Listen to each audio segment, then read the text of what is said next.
A priori, c'est un sujet, on pourrait dire que c'est assez creux et qu'il n'y a rien à dire sur le vide, c'est ce qu'on aurait pu penser. Eh bien, je vais essayer de vous montrer que le vide, en fait, ça a accompagné des bouleversements scientifiques majeurs, le passage de la physique, déjà dans la physique classique, à la fin de l'époque de la physique classique du XIXe siècle, la question du vide était une question centrale.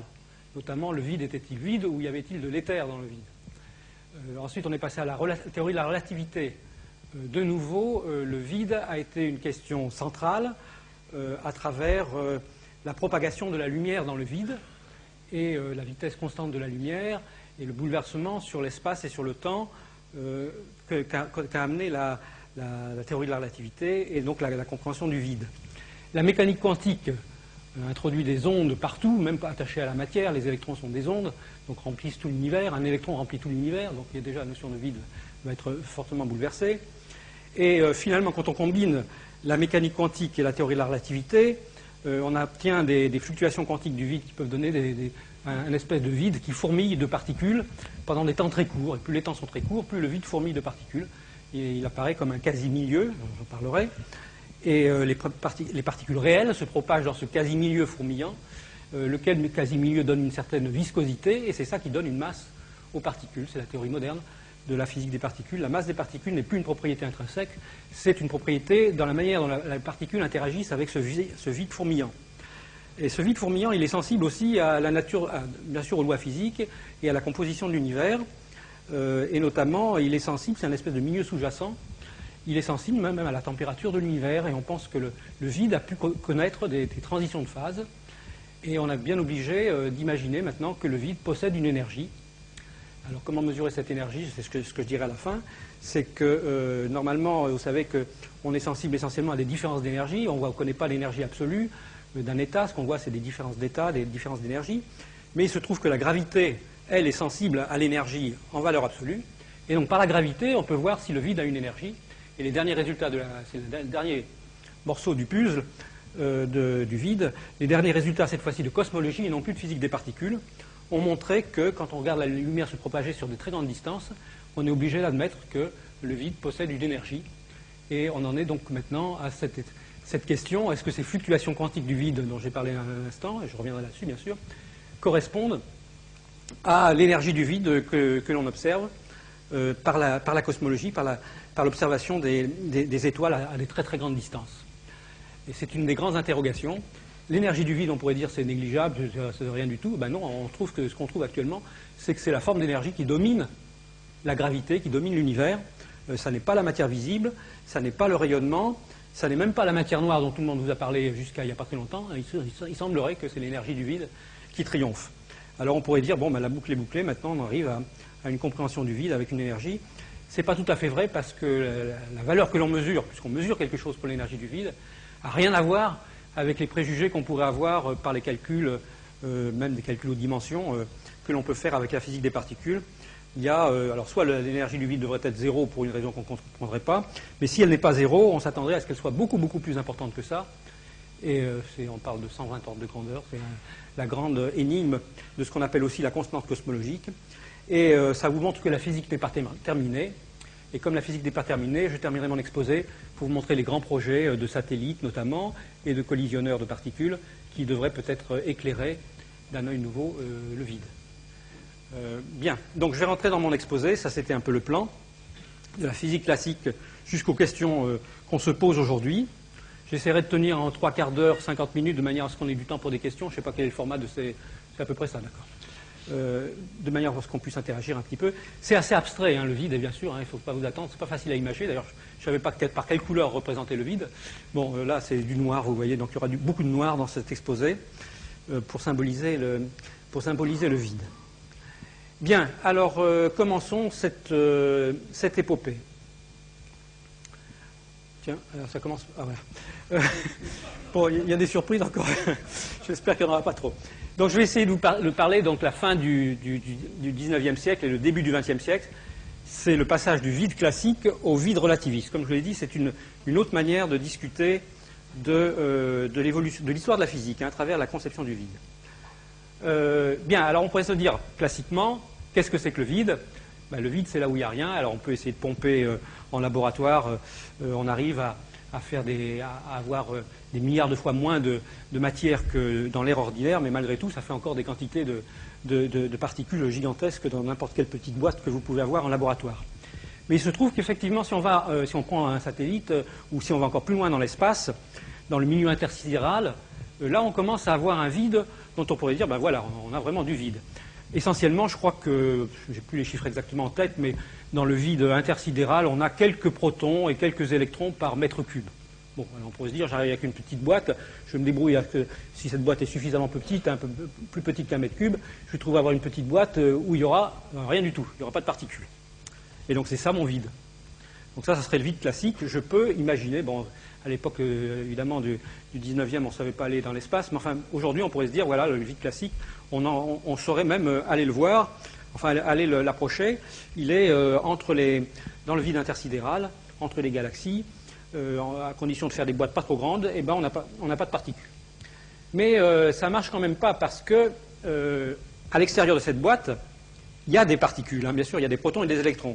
Et lorsque les protons et les électrons bougent, et tout bouge dans l'univers, hein, parce que c'est pas possible autrement, eh bien ça émet de la lumière. Attendez, j'arrive quand même. Donc voilà, ici vous avez une sorte d'électron. On voit la flèche là? Oui. On voit par exemple un électron qui bouge, hein, puisque tout bouge, eh bien il va émettre de la lumière qui se propage dans toutes les directions, et notamment il y aura forcément de la lumière qui traverse la boîte. Et comme il y a des particules partout, cette lumière se propage à l'infini, et donc on imagine bien que l'univers est rempli de radiation. Effectivement, d'ailleurs maintenant, alors à l'époque on ne le savait pas vraiment, mais maintenant on le sait, hein, il y a une radiation, la radiation qui domine, c'est la radiation du Big Bang, et tout l'univers est rempli de radiation. Donc la petite boîte illusoire où il n'y avait rien du tout, c'est vrai qu'il n'y a pas de particules de matière, mais il y a de la radiation. Donc déjà, on se disait, bon, ben, il y a un petit problème, effectivement, pour se dire, c'est pas vraiment vide puisqu'il y a de la radiation partout. Alors on pourrait imaginer, faisons une boîte avec des écrans, et métalliques par exemple, ça ne laisse pas passer la lumière, et là il n'y aura plus de radiation.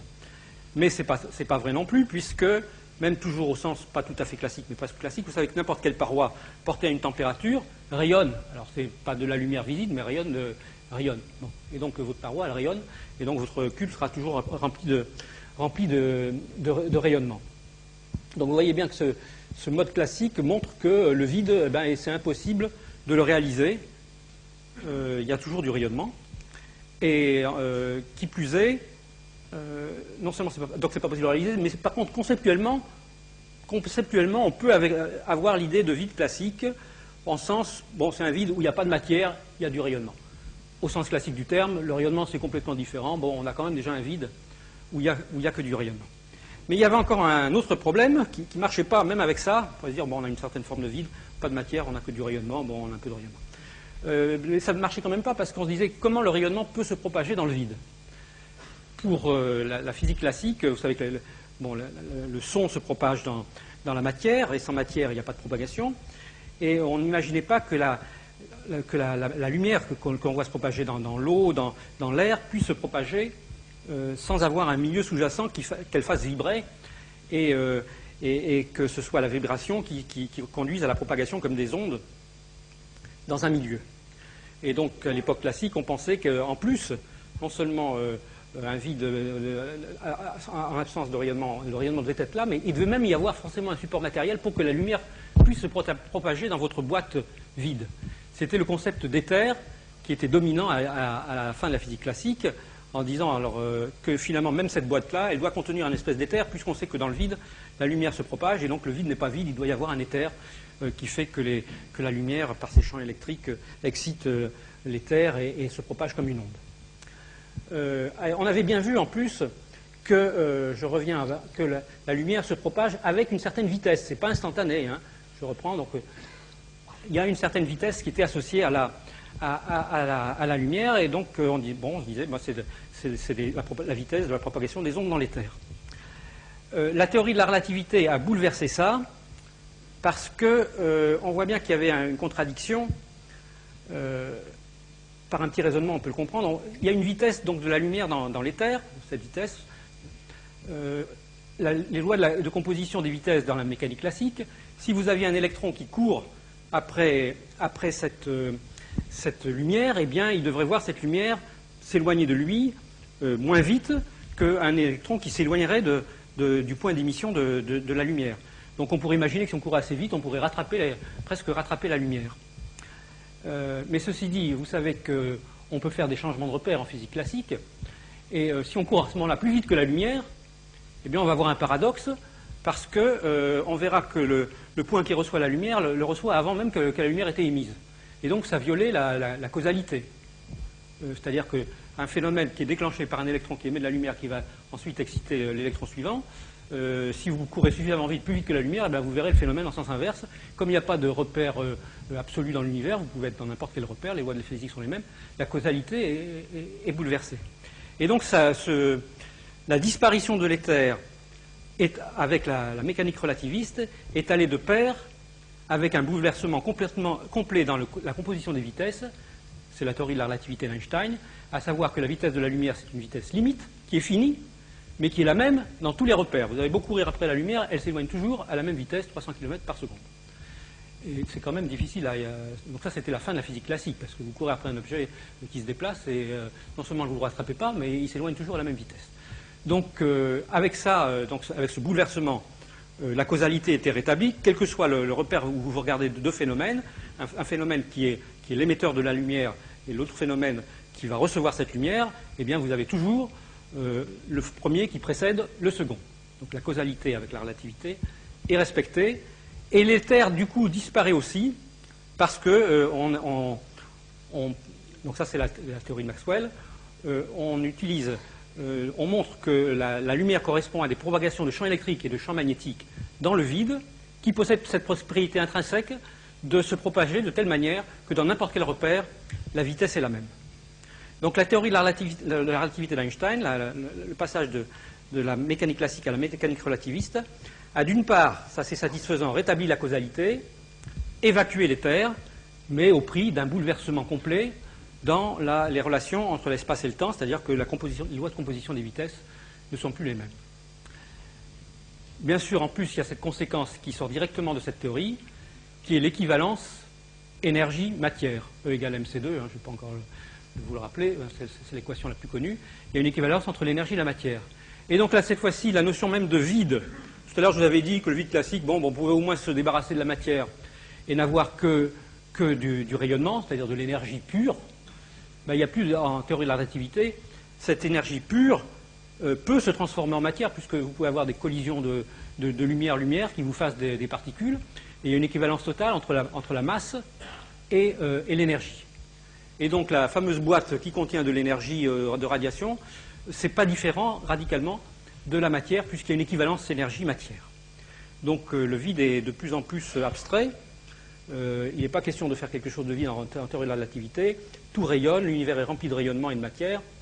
Et en tout cas, le rayonnement, en plus, a une énergie qui est équivalente à celle de la matière. Donc la seule conception qu'on peut avoir du vide, c'est un espèce de milieu sous-jacent que conceptuellement on pourrait imaginer, mais imaginer, simplement concevoir. On ne peut pas le voir, il n'y a aucun endroit où il y a du vide. On peut le concevoir en se disant, s'il n'y avait aucune particule dans l'univers, globalement, ça serait un univers vide. On peut imaginer un univers vide, ça fait partie des univers possibles, où il ne se passe rien du tout, sans matière et sans énergie. Donc ça sera encore pensable en théorie de la relativité. Les lois de la physique existeraient, mais l'univers serait vide. C'est un des scénarios qui existent dans la théorie de la relativité d'Einstein. Alors ensuite vient la mécanique quantique. Et donc les fluctuations quantiques. Alors là, ça va rajouter encore un élément supplémentaire, c'est que la mécanique quantique vous rajoute encore ce qu'on appelle les relations d'incertitude, pour être simple, bien sûr, il y a derrière tout un formalisme. Essentiellement, c'est que si vous regardez, la nature des choses dépend du temps que vous mettez à les regarder. Donc c'est un peu comme un appareil photo, vous faites des flashs de plus en plus, vous allez passer d'abord à la seconde, au dixième de seconde, au centième de seconde, au millième de seconde, à la nanoseconde, la picoseconde, 10-15 secondes, 10-21 secondes. Et la mécanique quantique vous dit que plus les flashs sont courts, et plus vous pouvez vous permettre, pendant cette petite durée, de violer un des principes sacro-saints de la physique classique et de la physique et de la théorie de la relativité, qui est la conservation d'énergie. C'est-à-dire vous pouvez jouer avec l'énergie, mais à condition de rester à l'intérieur d'une relation, c'est-à-dire vous pouvez d'autant plus faire des écarts à la conservation de l'énergie que vous regarderez de manière par des flashs de plus en plus courts. Alors la relation, c'est que c'est delta E, delta T, plus grand qu'une constante qu'on appelle la constante de Planck. Donc plus delta T est petit, et plus vous pouvez permettre d'avoir un delta E, c'est-à-dire une variation d'énergie grande.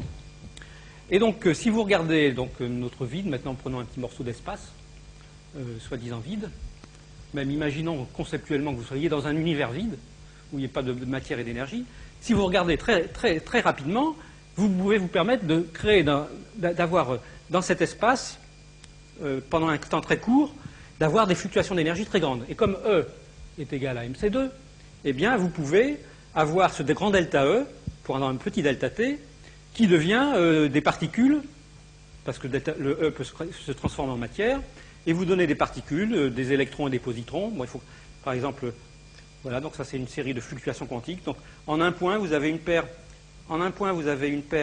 électron-positron qui est créée là, et qui va s'annihiler un peu plus loin. Tout ça, ça doit durer pendant un temps très court.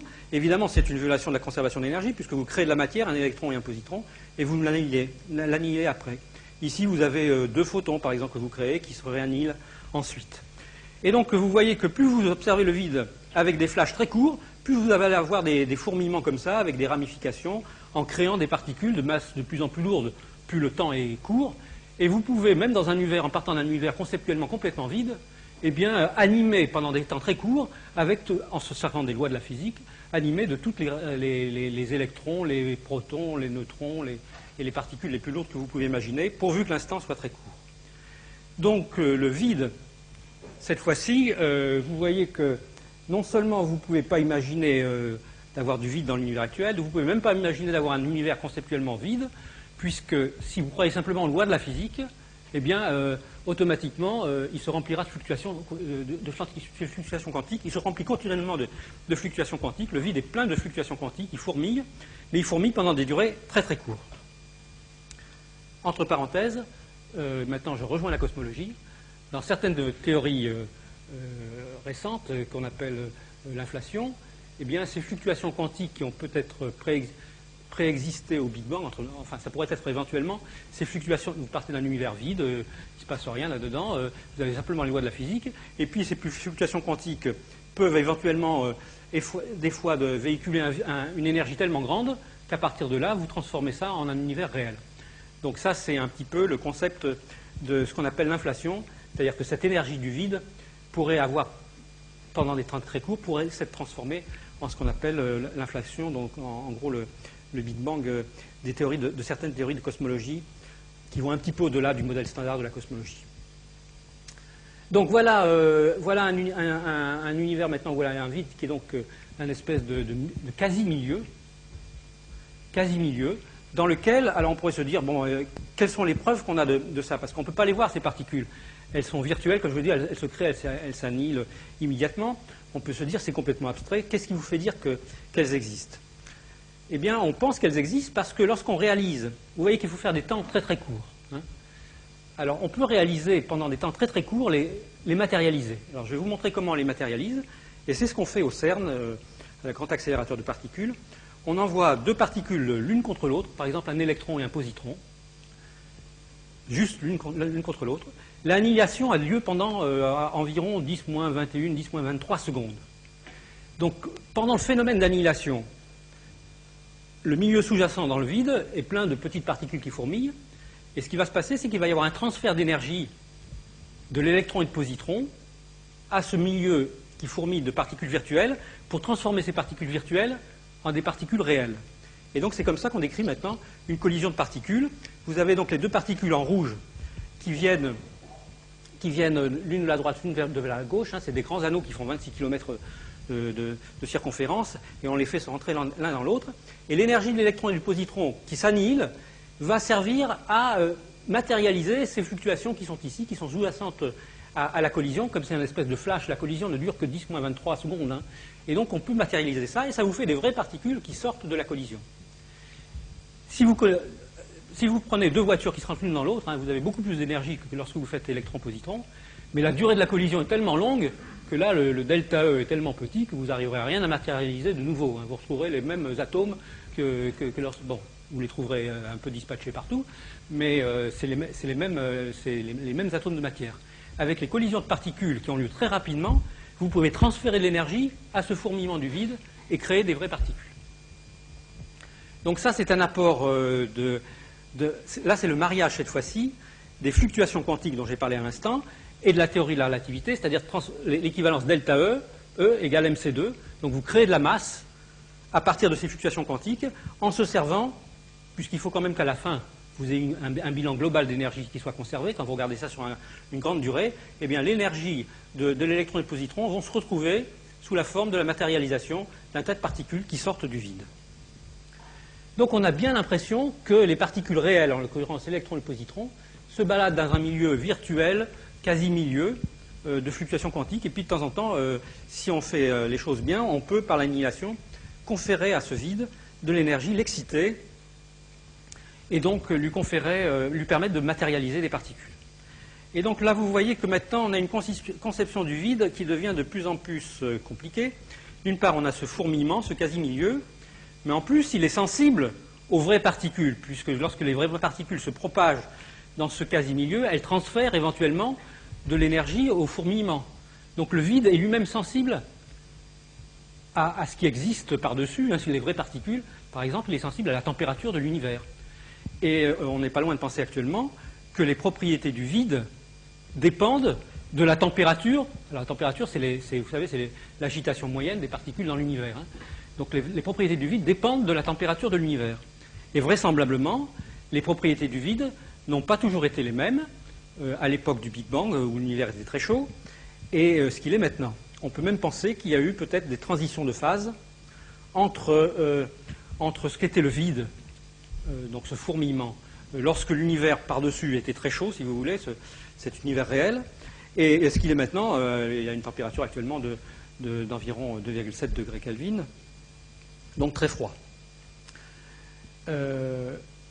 Donc ça rejoint la cosmologie, hein, sans sens que ça rejoint la cosmologie. Et donc encore une fois, je vous dirais qu'aujourd'hui on trouve une certaine énergie au vide. On peut se demander si c'était toujours la même énergie qu'il a eue dans le passé. Est-ce que cette énergie a évolué de manière lentement, ce qu'on appelle la quintessence, ou bien est-ce qu'elle a évolué brutalement lors d'une transition de phase. Dans l'inflation, par exemple, on peut imaginer qu'il y a une transition de phase qui conduit à une énergie du vide complètement différente de ce qu'elle était juste avant l'inflation. Bien, j'espère que ce n'est pas trop abstrait. Mais j'en arrive vers le bout. Hein. Donc maintenant j'en arrive au chapitre la masse des particules. Donc là, on assiste en ce moment, mais ce n'est pas confirmé encore par l'expérience.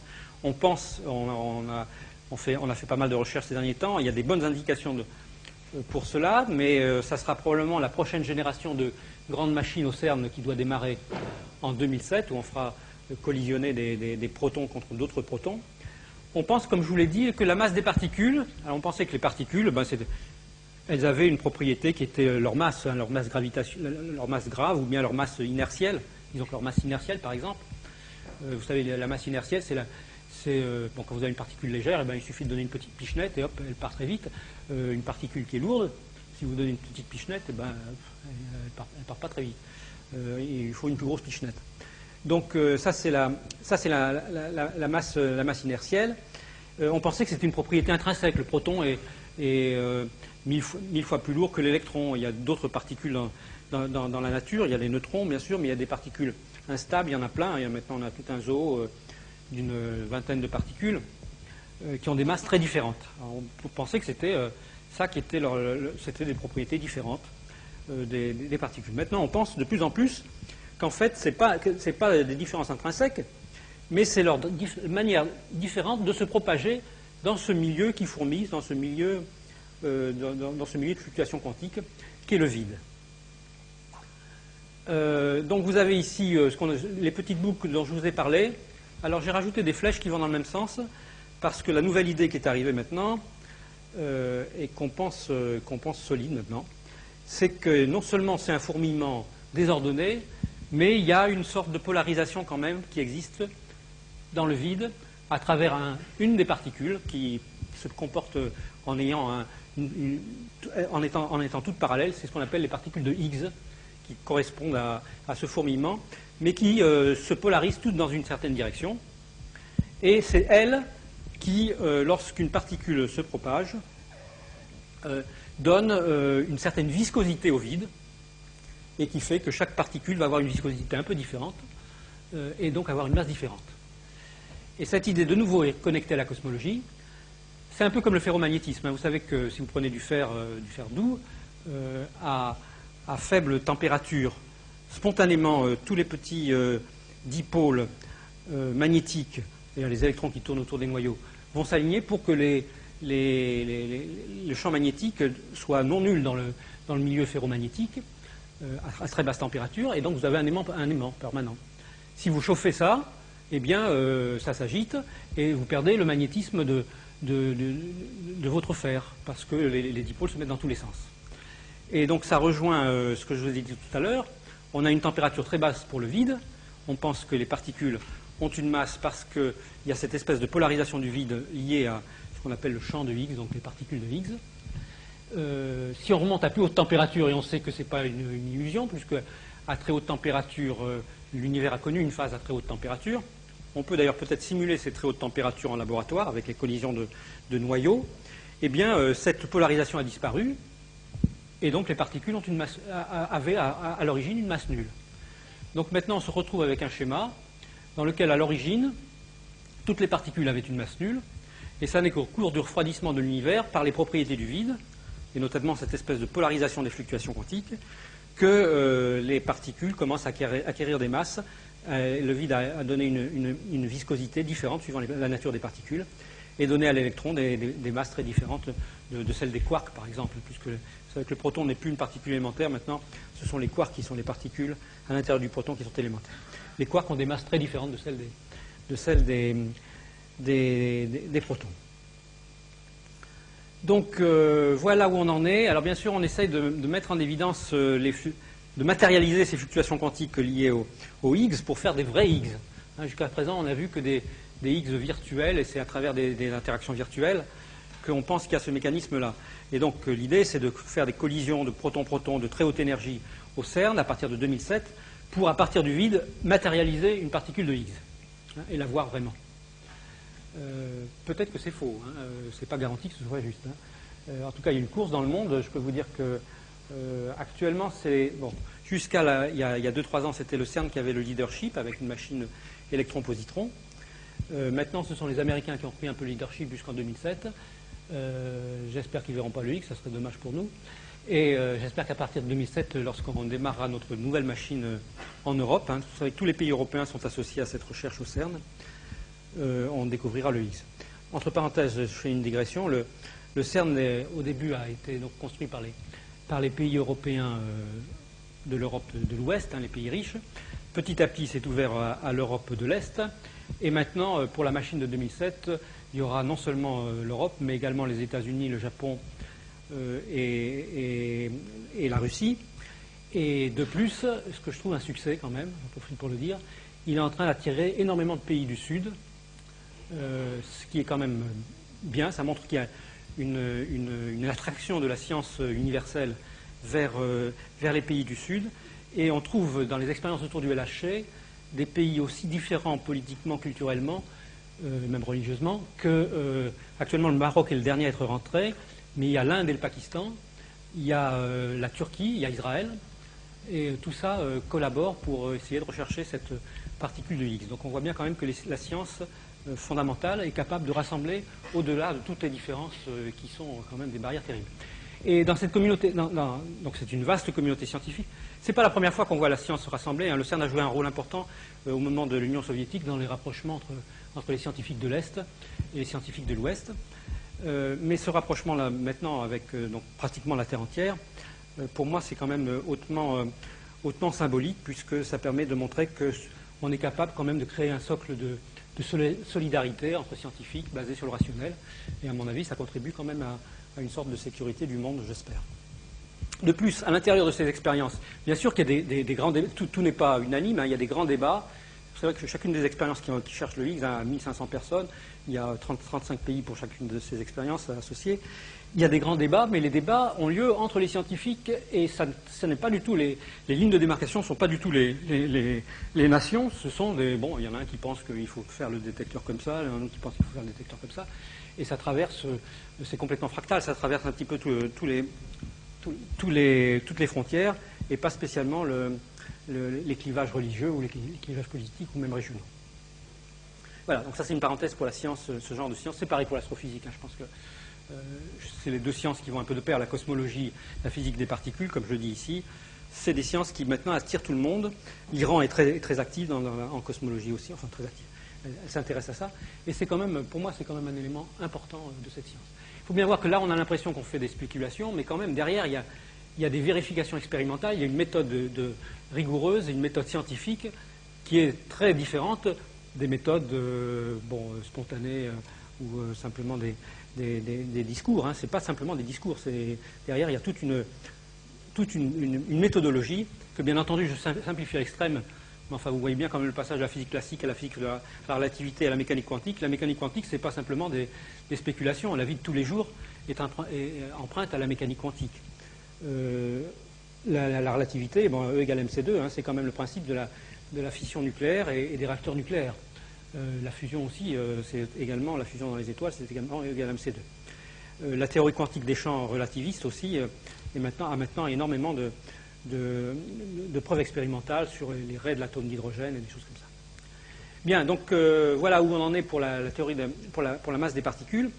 Et on pensait que ça allait rester comme ça, avec ces petites spéculations sur l'énergie du vide. Mais elles apparaissaient assez ésotériques, les spéculations sur l'énergie du vide, dont je vous ai parlé en parlant de transition de phase éventuelle, parce qu'on se disait finalement la physique n'est sensible qu'à des différences d'énergie.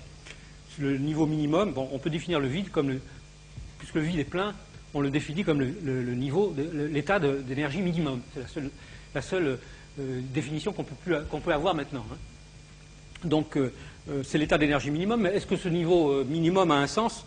Nous, ce qu'on voit, c'est des différences d'énergie pour appliquer la conservation de l'énergie. Alors on pensait que c'était vrai ça, et qu'il n'y aurait aucun moyen d'accéder à cette énergie minimum du vide.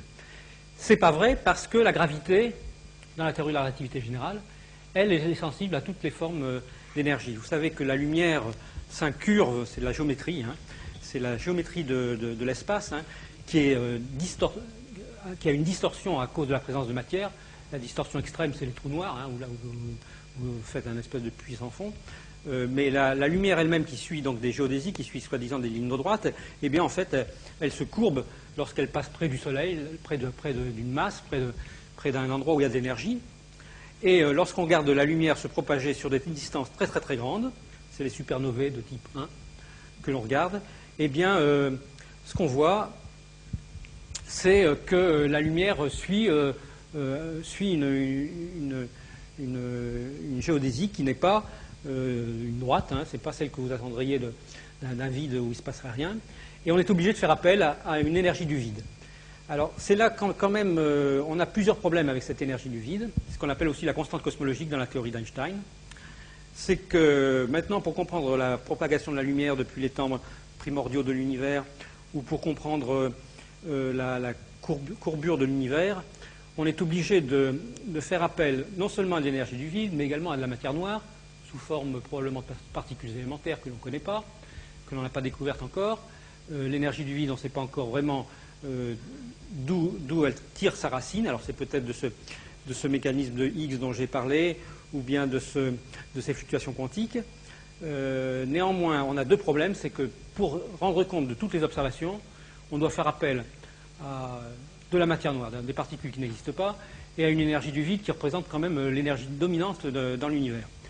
C'est possible que ce soit ça la réalité, mais lorsqu'on fait des calculs pour essayer, à partir des théories actuelles, de prévoir à quelle énergie du vide on s'attend, on n'y est pas du tout, on est loin du compte, il y a 120 ordres de grandeur, comme on dit, au point qu'on peut se demander si ce schéma général n'est pas en train d'atteindre ses limites.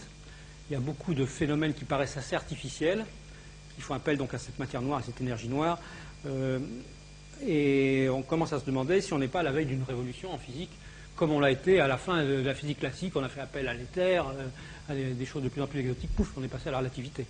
Après, avec les niveaux de l'atome d'hydrogène, qui n'étaient pas compris non plus, pof, on est passé à la mécanique quantique.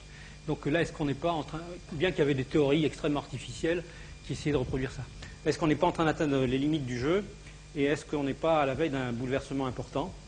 Alors soit c'est un bouleversement important, soit il faudra vivre avec cette énergie du vide, qui est peut-être donc la constante cosmologique, mais pour lequel on a quand même des interrogations multiples, et ça soulève à la fois de l'enthousiasme, l'énergie du vide, la matière noire, beaucoup de recherches, mais à la fois certaines inquiétudes sur la validité de...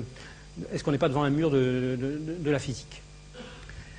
Donc ça, c'était l'exposé en général. Je vous montre quelques images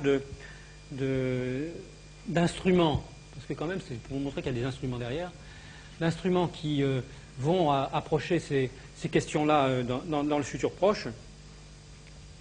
Donc je vous en montre trois. Hein. L'IAP dans deux d'entre eux, l'Institut d'astrophysique ici. Donc je vous montre d'abord, voilà, ça c'est des collisions de particules telles qu'on peut les simuler sur ordinateur. Donc c'est vraiment le fourmillement du vide, là vous le voyez quasiment imagé. C'est-à-dire que c'est les collisions qui, à partir du vide, sortent un tas de particules, et là-dedans il va falloir essayer de trouver la particule de Higgs. Donc ça c'est pour 2007, ça se passe au CERN, et je vous montre le dessin de la machine, hein, c'est quand même gigantesque. Hein. Vous voyez que le cercle qui est ici, bien sûr c'est une machine souterraine, donc le cercle a été représenté là. Ça passe, donc c'est vers Genève. Hein. Ici vous avez le lac Léman, vous avez le Jura, enfin ça passe sous l'aéroport, entre le Jura et les Alpes. C'est quand même une machine très très grande, hein, 26 km de circonférence, et qui verra le jour donc en 2007. Actuellement, d'ailleurs, je vous invite à visiter le CERN, c'est en plein chantier, et les détecteurs commencent à s'assembler, tout est ouvert, c'est vraiment le moment d'y aller. Hein. Et il y a un service de visite tous les samedis matins, et si vous voulez voir les choses, vous pouvez s'adresser à moi, éventuellement je peux vous faire une visite personnalisée le vendredi, avant le samedi matin. Donc voilà pour la physique des particules, donc essayer de comprendre mieux, de manière, à travers l'infiniment petit, mieux comprendre les propriétés du vide, de l'infiniment petit. Alors, le vide, donc je vous avais dit que l'univers était rempli de rayonnement. Donc ce rayonnement, il a été découvert il y a déjà longtemps, par Pensas et Wilson, dans les années 60. Et ce qu'on a vu aussi en regardant de plus près, donc au début ça a été le satellite COBE, il y a déjà maintenant probablement une vingtaine d'années, on a pu voir dans ce rayonnement primordial des fluctuations, lesquelles fluctuations, bon évidemment il n'y avait pas une résolution terrible, mais on pense que ces fluctuations, d'une part, pourraient être des indications de la fameuse inflation dont je vous ai parlé, et en même temps être les germes des structures que l'on voit partout dans l'univers, puisque vous savez que l'univers est très inhomogène. À cette époque-là, donc ça c'était la vision de l'univers à ses tout débuts, il était relativement homogène, mais il avait déjà des petites fluctuations qui, sous l'effet de la gravité, ont cru. Depuis, donc, il y a eu un satellite beaucoup plus performant, qui est WMAP, qui a annoncé ses résultats il y a 1 an. Et donc, vous voyez cette carte-là, qui est compatible avec celle-là, mais avec une résolution beaucoup plus grande, qui permet de voir, cette fois-ci, des fluctuations avec une résolution bien meilleure. Et on pense qu'avec Planck, qui est donc le grand projet qui va démarrer aussi en 2007, je crois, dans lequel il y a l'IAP, on devrait avoir l'ensemble de la vision de toutes les fluctuations et comprendre un petit peu d'où l'on vient, si on peut dire.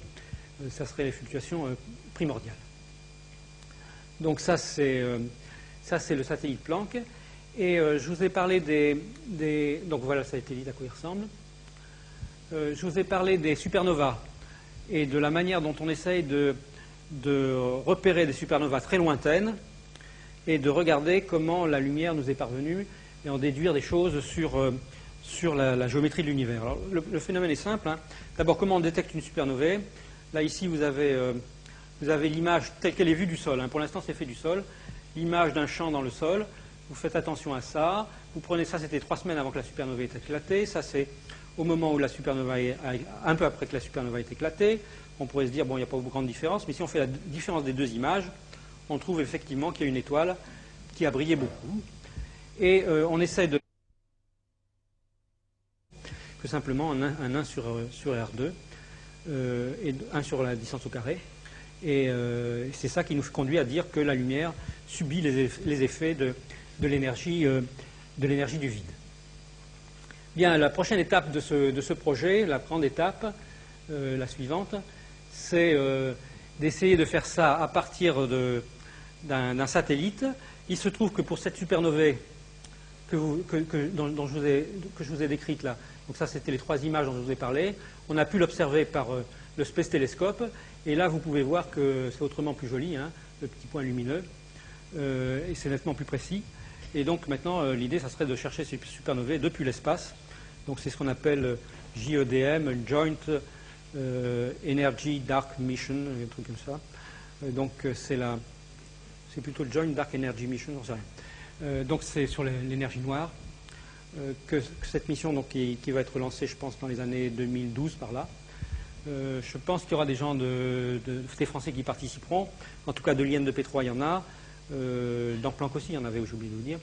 Mais là aussi, il y en aura. Et je pense qu'il y en aura aussi de l'Institut d'astrophysique de Paris, parce qu'en plus, ces images seront superbes pour rechercher des effets de distorsion gravitationnelle en général dues à la matière, pas seulement dues au vide, mais il y a également des distorsions qui sont dues à la matière noire. Et le même satellite devrait pouvoir à la fois mesurer la matière noire et mesurer l'énergie noire. J'ai oublié de dire qu'avec Planck et avec ce rayonnement à 3 degrés que l'on détecte maintenant de manière précise, on arrive aussi, pas avec une très grande précision, mais on arrive quand même à mesurer, notamment avec WMAP, et encore mieux avec Planck, là probablement on y arrivera au pourcent, à mesurer la quantité d'énergie noire et de matière noire.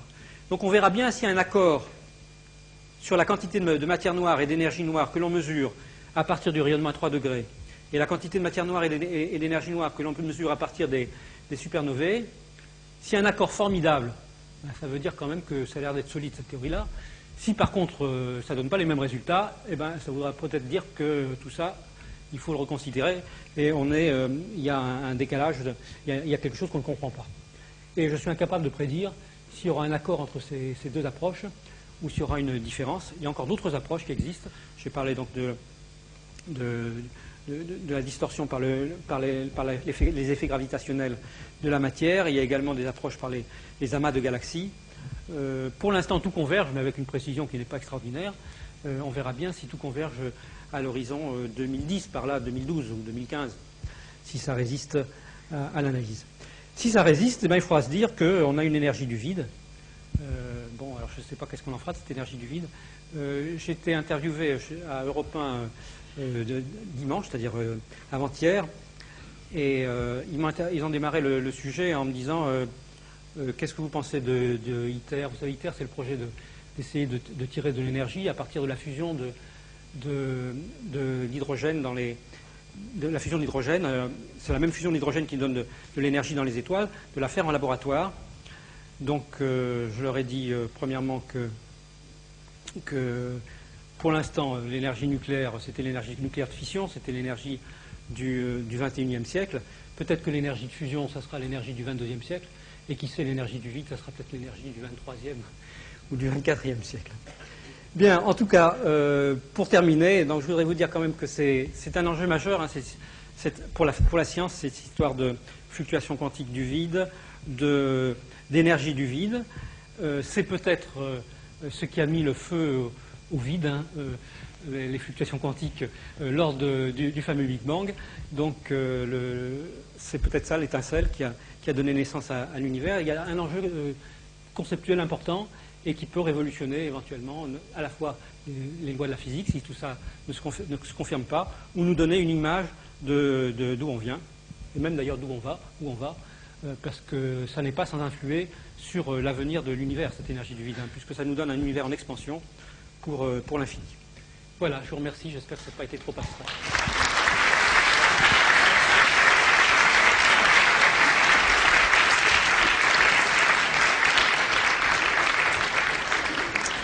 Merci Michel. Merci, et maintenant place aux questions pour commencer. Voilà. Bonsoir monsieur, merci déjà pour cette super conférence. Une question. Dans le LHC, y a-t-il un risque de micro-trou noir et quelles en seraient vraiment les conséquences? Bien, alors oui, c'est une question qui se pose. Alors je vais, pour l'instant, le LHC va accélérer des protons, protons-protons. Donc il va atteindre effectivement des énergies assez considérables qui sont 7 TeV, c'est-à-dire c'est des milliers de milliards d'électronvolts contre 7 milliers de milliards d'électronvolts. On pourrait se dire, est-ce qu'on sait que ça se fait pendant les temps très courts, est-ce que ça peut faire un mini Big Bang ou un mini trou noir ou je sais pas quoi. Il se trouve que l'astrophysique, encore une fois, vient à notre secours. Parce que malgré cette énergie qui paraît fabuleuse, mais il se trouve qu'il y a des rayons cosmiques qui nous arrivent sur Terre, on les mesure, il y en a pas mal, qui ont des énergies encore bien plus grandes et qui font des... Bien sûr, ils traversent le milieu intersidéral, et le milieu intersidéral, interétoile ou même dans la galaxie, est plein d'hydrogène. Et donc, les rayons cosmiques, c'est essentiellement les protons. Donc, des collisions proton-proton à des énergies encore bien plus grandes que ça, il y en a sans arrêt, et même autour de nous, et on n'a rien constaté de tel. Donc, on peut, à partir du fait qu'évidemment, avec les rayons cosmiques, il n'y en a pas suffisamment, on ne peut pas faire des expériences aussi précises. Encore qu'il y a des gens qui se tournent maintenant vers les rayons cosmiques pour essayer d'atteindre, voir les lois de la physique à des énergies plus grandes que les accélérateurs. Là, l'avantage d'un accélérateur, c'est qu'on en fera des milliers, des milliards, bien contrôlés en laboratoire.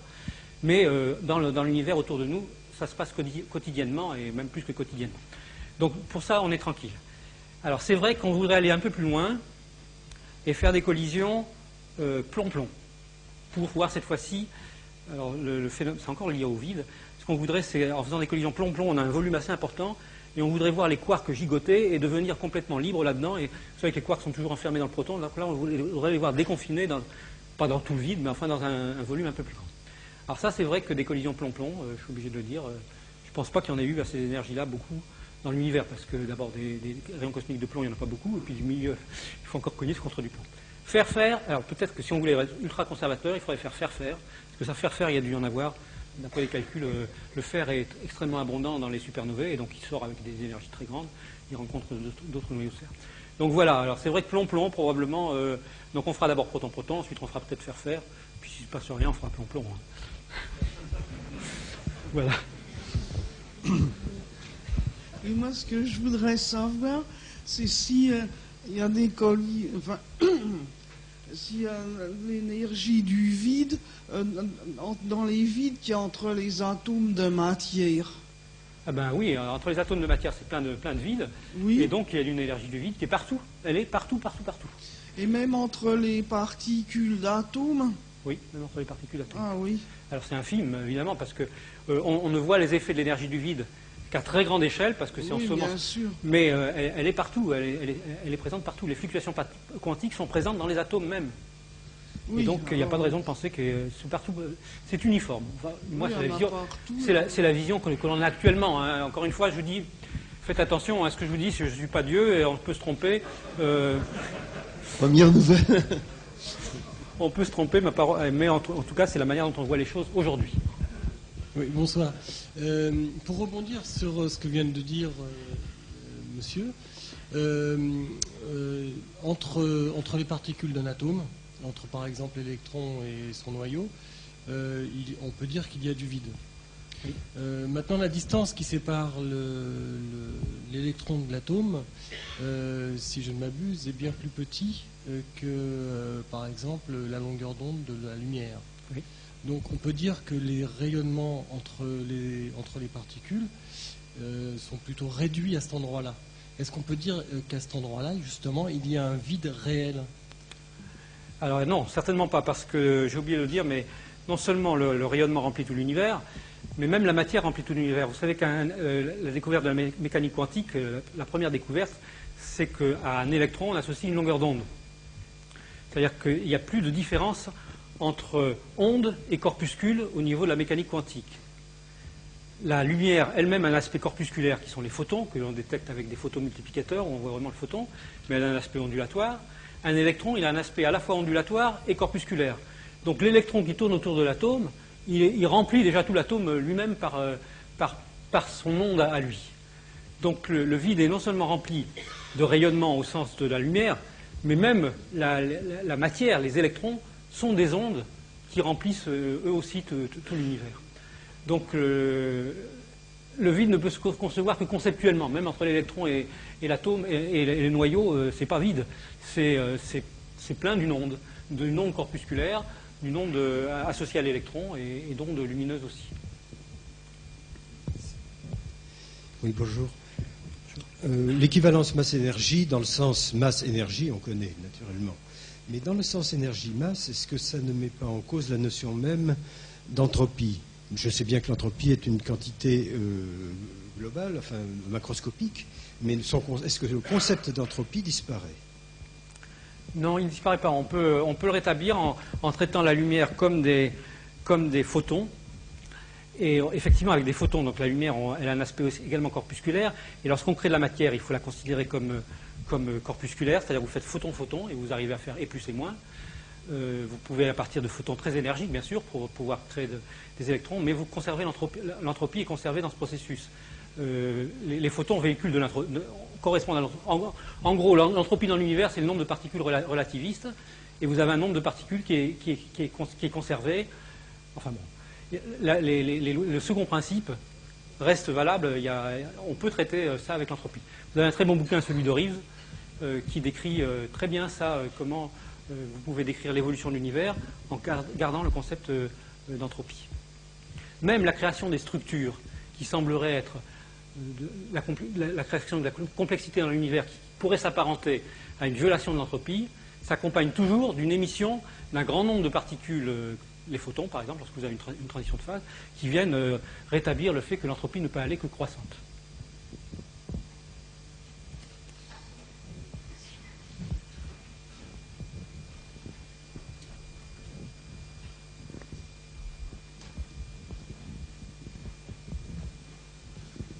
Oui, bonsoir. Je voudrais savoir comment s'intègre la théorie du vide dans la théorie des supercordes. Bon, alors là, vous allez au-delà de... Alors, les supercordes, bien sûr, elles visent...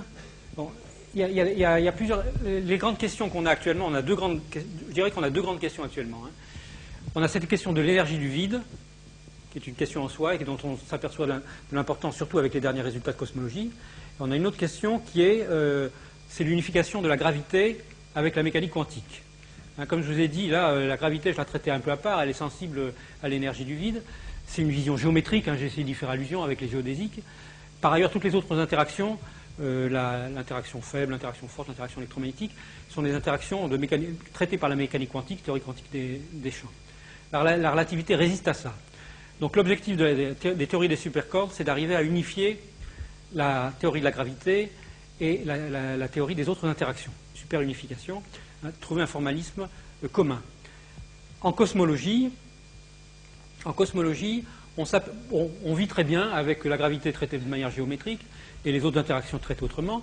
Mais quand on remonte vers le Big Bang, il y a un moment, lorsque l'univers devient très très très chaud, on s'aperçoit que là, ça peut plus, on atteint une barrière et on ne peut plus décrire les choses en ayant deux traitements différents de la gravité et des autres interactions. Donc les supercordes vont, si elles aboutissent, elles vont bouleverser le moment, quasiment le moment zéro. Et donc ça peut éventuellement être connecté à l'énergie du vide, puisque, par exemple, l'inflation, toutes ces choses-là semblent peut-être partir du vide, mais je suis incapable de vous prédire quelle sera d'abord, si les supercordes vont arriver à une théorie concrète. Pour l'instant, ce n'est pas encore satisfaisant. Il y a encore plusieurs théories des supercordes. Ce n'est pas encore raccordé à des observations réelles. Ceci dit, c'est vrai qu'il y a un grand enthousiasme. C'est de la physique mathématique, hein, c'est très mathématique. Il y a un grand enthousiasme parmi les théoriciens des cordes parce qu'apparemment, ceux qui étaient partis dans des directions différentes au cours des 20 dernières années sont en train de s'apercevoir que finalement, ils décrivent par des différents aspects, différentes manières, la même théorie. C'est un peu comme la dualité onde-corpuscule. Il semblerait qu'il y ait une théorie sous-jacente qui soit bien unique et qui pourrait se révéler être la bonne. Mais ça n'a pas encore abouti. Si ça aboutit, c'est probable que ça révolutionnera à la fois cette problématique de l'énergie du vide et en même temps l'intégration de la gravité à la mécanique quantique.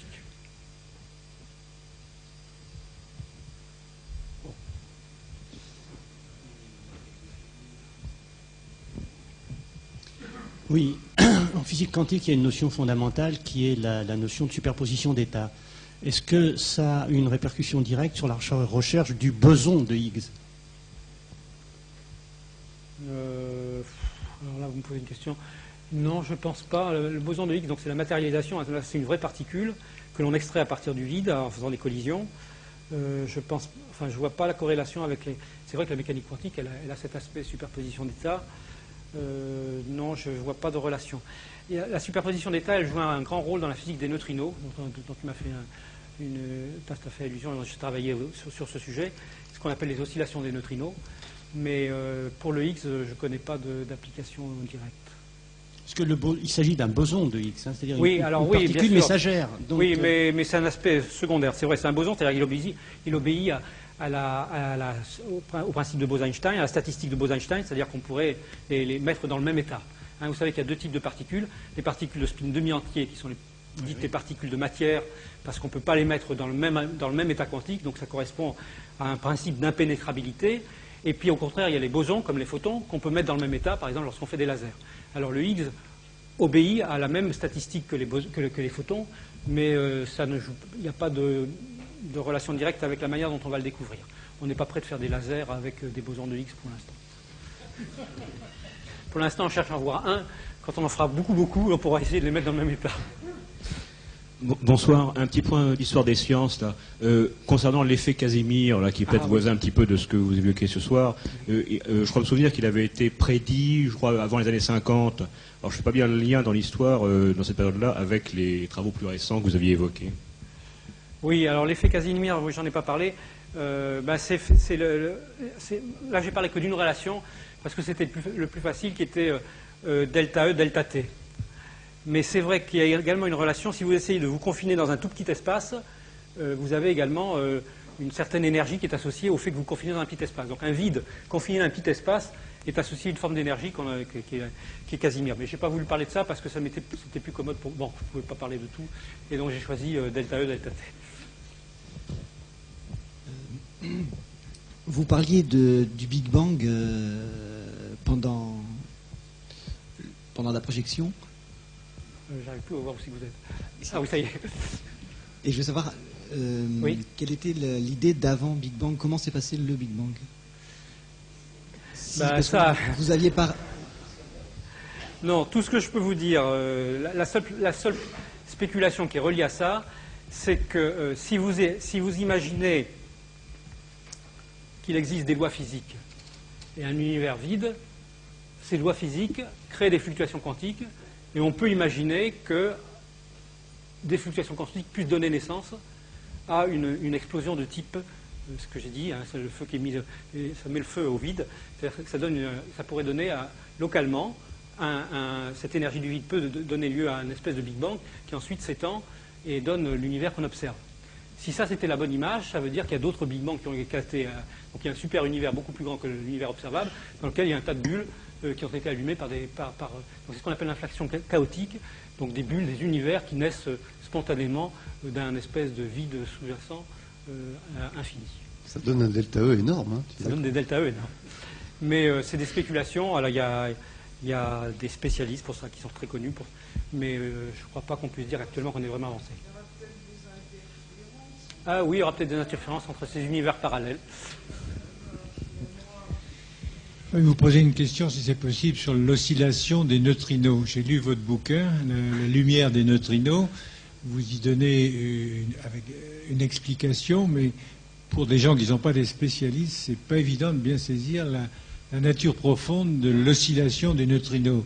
En particulier, vous parlez d'états de saveur, neutrinos muoniques, électroniques et théoriques, et à côté, état de masse, M1, M2, M3, et puis tout ça se mélange, c'est difficile à saisir pour quelqu'un qui n'est pas dans le coup. Alors là, il faudrait une heure, mais en tout cas, ça c'est réellement la superposition d'états, et c'est les phénomènes de mécanique quantique.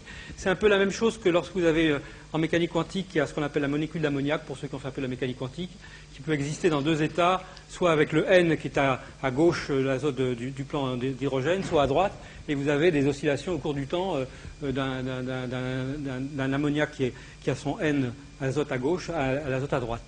Et donc pour les neutrinos, il se produit le même phénomène. Maintenant, il a été observé depuis que le livre a été écrit, et du coup, on en déduit que les neutrinos ont une masse. Et alors là, ça me permet de faire un lien avec ce que je viens de dire, puisque j'ai dit qu'il y avait ce qu'on appelle la matière noire, faite de particules. Et on pourrait se dire c'est peut-être les neutrinos qui sont c'est le candidat naturel, puisque c'est des particules qui se baladent partout, qui traversent la Terre entière, le Soleil, les étoiles. il y en a plein dans l'univers, ça a été produit pendant le Big Bang, là encore. Il y en a, je ne sais plus combien, quelques centaines par centimètre cube, hein, quelques centaines par centimètre cube. Donc, maintenant qu'on sait qu'ils ont une petite masse, ben voilà, au moins on a trouvé la matière noire. Eh bien non, ça ne marche pas. Et ça ne marche pas, on pourrait se dire, alors si ça ne marche pas, c'est de combien ça ne marche pas? Ça ne marche pas d'un facteur 100, pas d'un facteur gigantesque.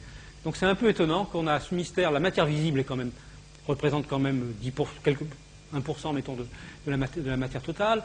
Les neutrinos représentent à peu près autant. Il y a encore une autre espèce qu'il faut découvrir. Il y a l'énergie du vide. Ça commence à faire beaucoup, hein, qui sont tous à peu près au même niveau. Et donc c'est un peu troublant. Je reconnais que c'est un peu troublant. Le fait qu'on a un univers qui est composé d'un tas de choses qui représente à peu près, à un facteur 10 ou 100, vous savez, pour l'astrophysique, 10 ou 100, c'est rien, hein, qui représente un peu la même quantité de masse et d'énergie. Donc il y a quand même une énigme attachée à tout ça. Et comment ça se fait que les neutrinos représentent à peu près la même quantité de matière que les protons et les neutrons, les électrons. Voilà. Et les oscillations sont... Bon, je ne peux pas parler des oscillations là.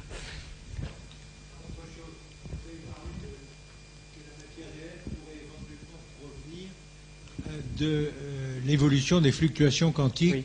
L'inflation. C'est l'inflation, oui. Est-ce qu'on a une idée du starter de l'inflation? Qu'est-ce qui aurait déclenché l'inflation? C'est une fluctuation quantique du vide. Quelle serait la relation entre la couleur du vide et ce qui contient le vide? La couleur du vide? Et ce qu'il contient. Bon, alors là, non, je ne sais pas. Qu'est-ce qu'on peut dire sur la couleur du vide? Ben, je ne sais pas quoi dire. Normalement, j'ai tendance à dire qu'il est noir, parce que quand on regarde le ciel, il est noir. Mais je ne sais pas aller au-delà de ça. Et je sais que le ciel est plein de vide.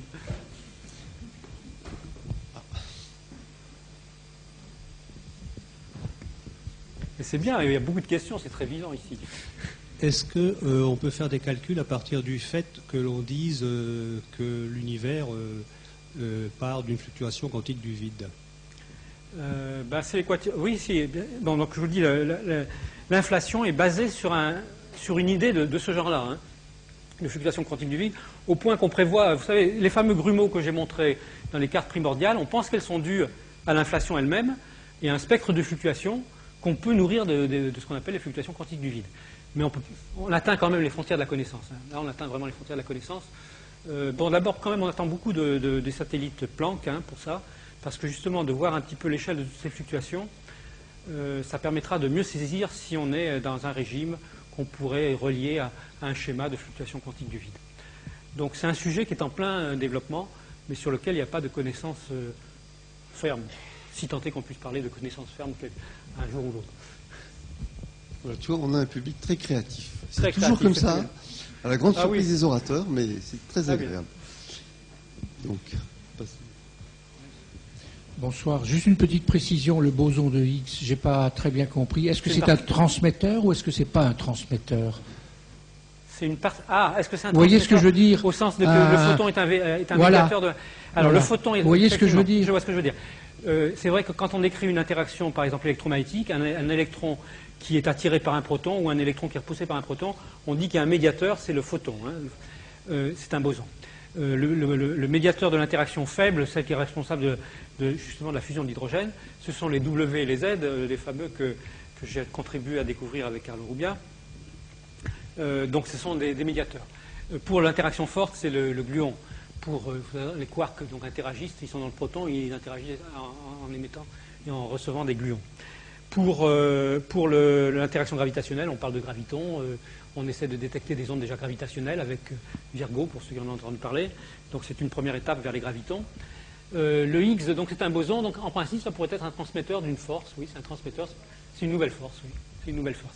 Mais dont les effets n'ont pas encore été ressentis, mais c'est une nouvelle force. Oui, je crois que vous avez raison. Bon, je vais aller par là et je reviens ici ensuite, si le temps nous le permet.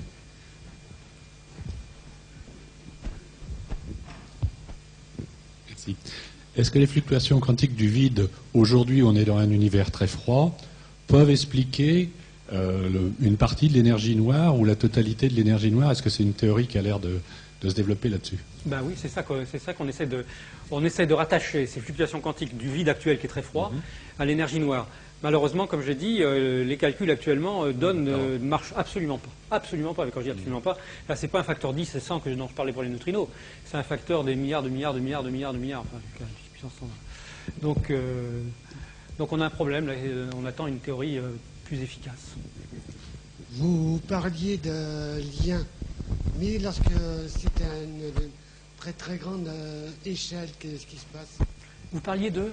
Lorsque vous parliez de lien entre certains dans l'infiniment petit, mais lorsque l'infiniment petit, l'infiniment beaucoup plus grand, à l'échelle de 30, mettons 30 zéros, qu'est-ce qui se passe? Comment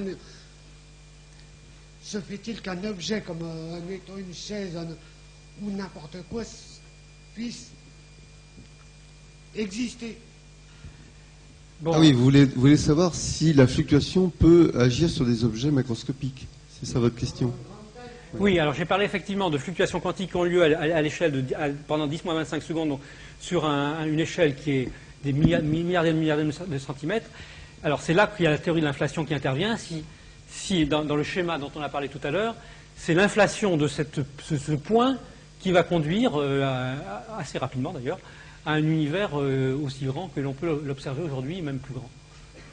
Et on arrive, par la théorie de l'inflation, donc c'est l'énergie du vide liée à cette fluctuation quantique, qui crée une inflation exponentielle, puisqu'elle est exponentielle en l'occurrence, cette inflation, et qui permet très rapidement d'atteindre un univers froid, relativement froid, et très vaste. Je voudrais savoir, justement, à propos de cette grande inflation, vous disiez qu'il y a comme une sorte de changement de phase, enfin, de nature du vide qui n'est pas la même avant et après. Est-ce que vous pouvez nous en parler un peu plus? Alors, non, l'idée est la suivante, c'est le schéma de l'inflation même original, hein, c'est que vous démarrez donc d'un point ou d'un espace ou d'un endroit ou même éventuellement très vaste, hein, dans lequel vous avez une forte énergie du vide. Ça crée une dilatation, une expansion, comme l'expansion de l'univers qu'on connaît, très rapide, un changement de température très rapide, et cette énergie du vide, au lieu de rester constante, elle reste constante pendant l'inflation, mais vers la fin de l'inflation, elle tombe à zéro, ou presque zéro, et quand elle tombe à presque zéro, l'univers devient, à ce moment-là, évolue comme il évolue actuellement, avec une expansion beaucoup plus lente. Alors ce qui est étonnant, c'est qu'au lieu de tomber à zéro complètement, elle n'a pas l'air d'être tombée complètement à zéro au moment du Big Bang, elle est tombée à une certaine valeur que l'on retrouve aujourd'hui, que l'on mesure aujourd'hui, elle est tombée à une valeur qui était petite par rapport à toute la matière qui était très agitée par cette inflation. Et donc on n'a pas vu qu'il y avait de l'énergie du vide, on ne pouvait pas voir qu'il y avait de l'énergie du vide pendant très longtemps. Mais aujourd'hui, cette énergie du vide commence à émerger parce que l'univers se refroidit de plus en plus. Donc le contenu d'énergie dans la matière devient de plus en plus faible parce que les particules sont de plus en plus lentes, la température est de plus en plus basse, et l'énergie du vide maintenant ressort. Mais elle a été beaucoup, beaucoup plus grande juste avant l'inflation, pendant l'inflation, et elle a connu une transition brutale au moment de l'inflation, d'une valeur très très haute, 120 ordres de grandeur, je ne sais pas combien, jusqu'à presque zéro. Mais pourquoi c'est pas zéro, et pourquoi c'est pas resté au niveau de 120 ordres de grandeur du niveau dont elle est partie? C'est ça le mystère.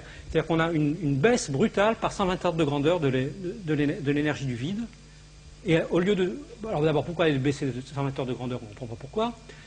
On pourrait se dire, elle est peut-être tombée à zéro rigoureusement, ça serait très bien, mais elle n'est pas tombée à zéro, elle est tombée à quelque chose qui est epsilon de ce qu'elle était au départ au moment où il y a eu l'inflation. Et donc c'est ça qui n'est pas compris actuellement. C'est exactement ce qu'on appelle une transition de phase, mais avec une ampleur formidable. Oui, bonjour. Quand des particules s'annihilent, on voit une gerbe, et je voudrais savoir à quoi vous reconnaissez les particules qui sont créées, la nature des particules créées. Parce que vous faites électron-positron. Hein, donc vous avez une machine avec des électrons qui tournent dans un sens, des positrons qui tournent dans l'autre sens, pouf, et les faites arriver l'un sur l'autre comme deux voitures qui se collisionnent de plein fond. Ce que vous voyez dans vos détecteurs, donc vous voyez l'électron et le positron qui disparaissent, mais vous voyez un tas de particules que vous pouvez mesurer parce qu'elles sont réelles, ces particules, même si elles ont été extraites à partir de l'énergie du vide, à partir des fluctuations quantiques du vide, par un transfert de l'énergie pour matérialiser ces particules qui étaient virtuelles dans le vide, ces particules deviennent réelles et vous les voyez dans des détecteurs. Alors les détecteurs qu'on utilise, ce sont des détecteurs à la Charpak, pour ceux qui connaissent les chambres Charpak, qui permettent de voir des petites étincelles, des petits courants électriques que ces particules, quand elles sont chargées, font lorsqu'elles passent entre des électrodes qui sont portées à des potentiels différents. Également, lorsqu'elles passent dans ce qu'on appelle des scintillateurs, elles font de la scintillation. Et même dans l'air, elles font un petit effet Cherenkov, ce qu'on appelle un peu de lumière. Donc on les voit réellement, on peut les photographier.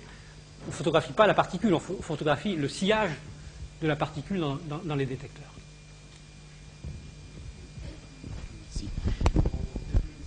Est-ce que la matière peut être médiatrice du vide? Il y a une expérience de physique qui a eu lieu entre deux, un peu comme l'effet Casimir, entre deux sphères vides dans une soupe d'électrons.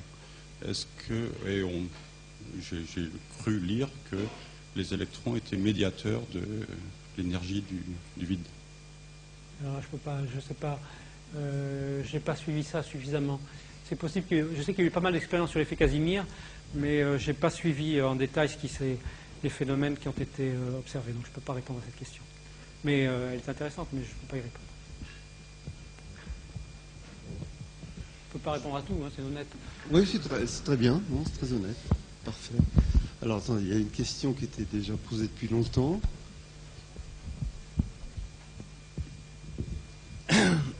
L'univers serait en expansion accélérée. Oui, à cause de cette énergie du vide qui reste et qui ressort maintenant, parce que la température est devenue tellement basse que maintenant, ce qui ressort, c'est l'énergie du vide. Certains chercheurs disent pensent, c'est de la spéculation bien sûr, qu'on va vers une nouvelle période d'inflation. Qu'est-ce que vous en pensez? Oui, mais actuellement, si on en croit les résultats actuels, c'est-à-dire qu'on est de nouveau dominé par l'énergie du vide. On l'avait été au moment de l'inflation, juste au tout début. Maintenant, on est de nouveau dominé par l'énergie du vide. Donc on est reparti sur une espèce d'inflation lente, parce que cette énergie du vide est faible, une espèce d'accélération exponentielle de l'expansion de l'univers. Et effectivement, non seulement on serait en expansion, mais c'est même une expansion exponentielle.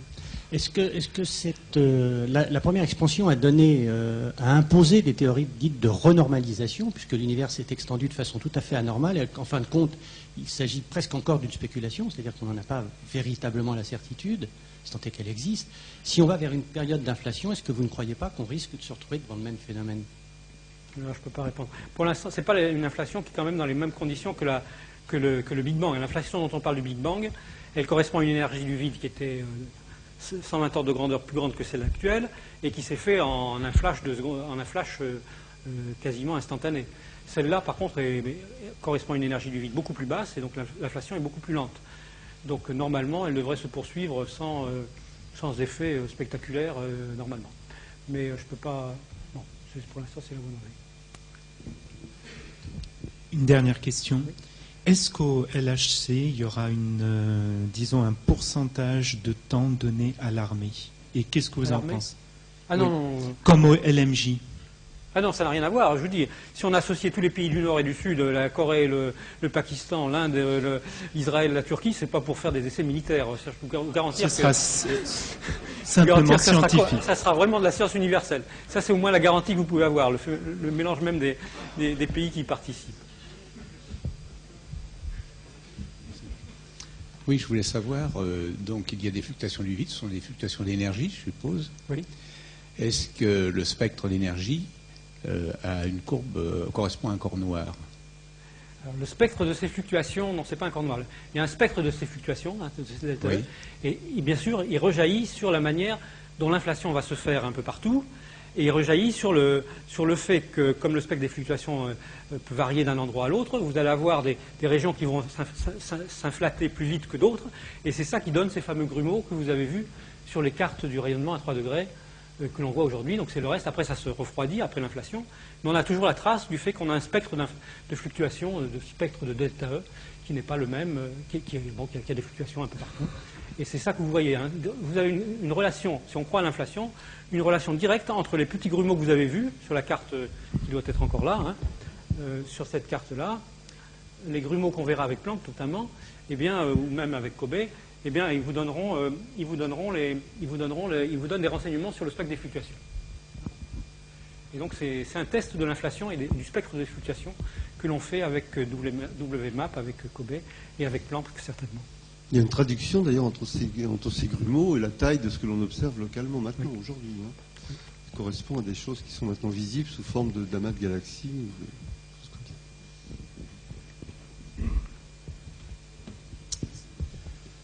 voudrais revenir sur cette expansion accélérée. Vous avez dit que c'est lié à la température qui baisse. Est-ce qu'il y a une température critique? Est-ce on a une idée de cette température critique? Est-ce qu'il pourrait aussi permettre peut-être de dater quand est-ce que cette période est apparue? Alors, encore une fois, pour le vide, au moment de l'inflation primordiale, on pense qu'il y a une température critique, de l'ordre de 10 puissance 15 GeV, température fabuleuse. Hein. Lorsque l'univers est passé, donc on a l'inflation avec une énergie du vide colossale, lorsque l'univers se refroidit au cours de l'inflation et passe en dessous de 10 puissance 15 GeV, une température qui baisse, il y a une transition de phase pour le vide, et son énergie du vide passe de très très haut à ce qu'elle est aujourd'hui.